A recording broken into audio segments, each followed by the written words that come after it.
నిన్న ఈవినింగ్ వర్షంతో వాతావరణం చాలా ప్రశాంతంగా మారింది కదా. ఇవి ఆ బిల్ గేట్స్ వానాలేమో అని నాకు డౌట్. వాడు ఏదో ఆర్టిఫిషియల్గా వర్షాలు పడే ప్రయోగాలు ఇండియాలో చేస్తున్నట్టు.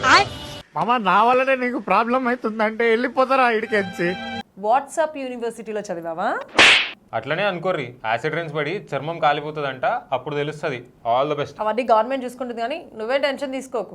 నా టెన్షన్ అది కాదు, ఇరాన్ వార్ ఎఫెక్ట్. మందు రేట్లు 20% పెరుగుతాయంట. ఎట్లా తాగాలో ఎట్లా బతకాలో పెద్ద సమస్య వచ్చి పడిందే. నీ బొంద ముందు బైక్ లో పెట్రోల్ కొట్టించుకున్నావా? పెట్రోల్ ఏముంది, నడుచుకుంటూ పోతే ఇంటికి. కానీ మందు లేకపోతే ఏం తాగాలి, ఏం కక్కాలి? ఎండ్రిని తాగరా యదవా. ఇది కరెక్ట్ గా చెప్పావయ్యా. నాకు అర్జెంటుగా ఒక స్ట్రెస్ బస్టర్ కావాలి. ఏదైనా ఫన్నీ న్యూస్ ఉంటే చెప్పు. చే అనే ఛాలెంజ్ ఒకటి కొత్తగా వచ్చింది, అది చూడు. ప్రతికాల్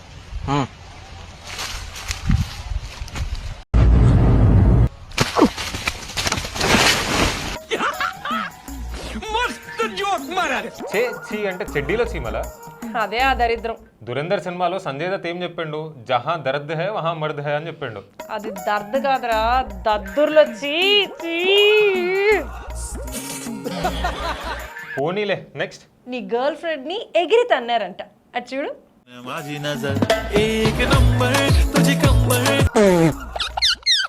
పర్లేదులే, నేను అందాం అనుకున్నా, అది దన్నింది. హ్యాపీ.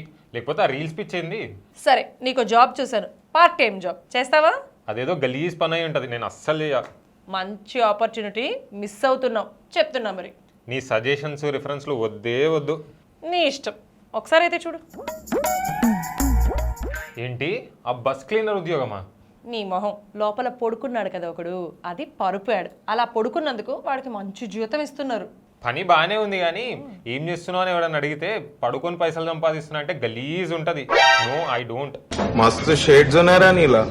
అబ్బో కమలాసన్, ఎంత చెత్త మీదడో. తూ ఛీ. ఎందుకులే నీకు ఏసి బతుకు. ఛీ. సరే, మార్కెట్లో కొత్త హెడ్ ఫోన్స్ వచ్చినాయంట చూడు.